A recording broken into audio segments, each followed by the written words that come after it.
파르티아 제국은 기원전 3세기경 오늘날 이란 북동부 지역에서 아르사케스라는 지도자가 창건한 나라로 페르시아 지역을 지배했던 아케메네스 왕조가 알렉산드로스 대왕에게 멸망한 후 셀레우코스 왕조의 지배를 받던 지역에서 독립하며 등장했다.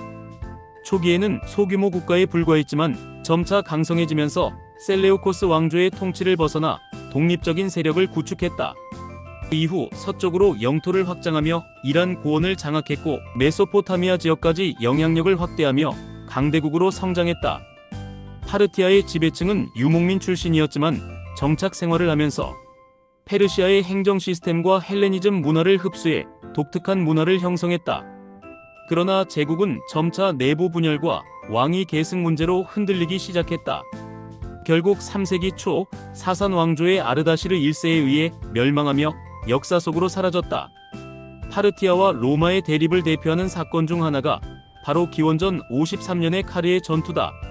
당시 로마 공화정의 지도자 중 한 명이었던 마르쿠스 리키니우스 크라수스는 파르티아를 침공하여 자신의 명성을 높이려 했다. 그러나 그의 군대는 파르티아의 정예 기병, 특히 군기병과 중장기병 카타프락토이의 강력한 전술 앞에서 처참히 패배했다. 파르티아군은 파트리아식 사격이라 불리는 전술을 활용했는데 이는 적에게 돌격한 후 빠르게 후퇴하며 말 위에서 뒤돌아 활을 쏘는 전법이었다. 로마군은 기동력에서 크게 밀렸고 보병 위주의 군대는 파르티아의 군기병이 퍼붓는 화살 세례를 막지 못했다. 크라수스는 협상을 시도했지만 파르티아 측에 의해 살해당했고 그의 군대는 대부분 전멸했다. 카르의 전투는 로마 역사상 최악의 패배 중 하나로 기록되었으며 이후 로마는 한동안 파르티아를 쉽게 넘볼 수 없었다. 파르티아 제국은 강력한 기병 중심의 군대를 운영했다.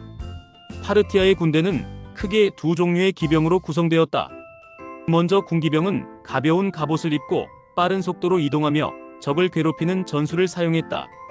특히 파트리아식 사격으로 불리는 기술은 매우 효과적이었다. 기병이 적을 향해 돌진한 뒤 방향을 틀어 후퇴하면서도 뒤를 돌아 활을 쏘는 방식이었다.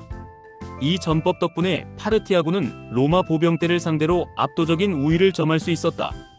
또한 중장기병 카타프락토이은 전신을 철갑으로 감싼 중무장 기병으로 적진을 돌파하는 역할을 했다. 이들은 긴 창을 들고 돌격하여 적 보병 대형을 무너뜨렸다. 이러한 기병 중심의 전술 덕분에 파르티아군은 기동성과 화력에서 로마군보다 우위를 점할 수 있었다. 로마와 파르티아는 여러 차례 충돌했다. 기원전 53년 크라수스가 패배한 카르의 전투 이후 로마는 파르티아의 복수를 다짐했다.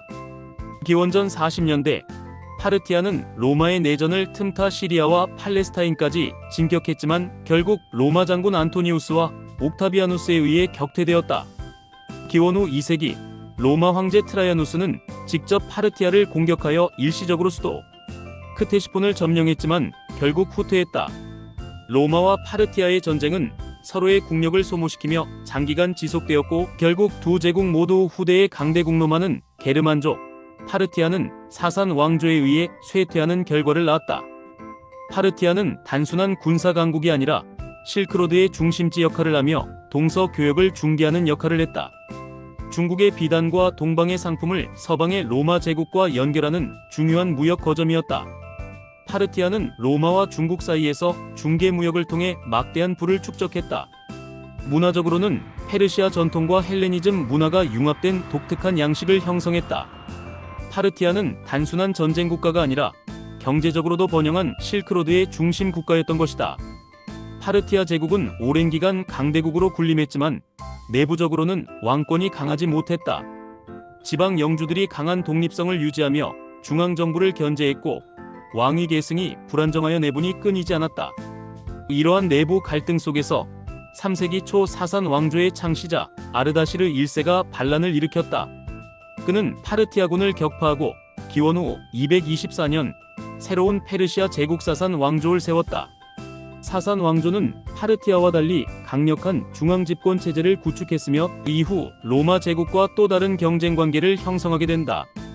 파르티아 제국은 로마와 대등하게 싸운 몇 안 되는 강대국 중 하나였으며 기병 전술과 실크로드 무역을 통해 번영을 누렸다. 하지만 내부 분열과 중앙집권의 부재로 인해 결국 사산 왕조에 의해 멸망했다. 파르티아는 단순한 유목 제국이 아니라 동서 문명의 교차로에서 중요한 역할을 한 국가였으며 오늘날까지도 역사적으로 큰 의미를 가진다.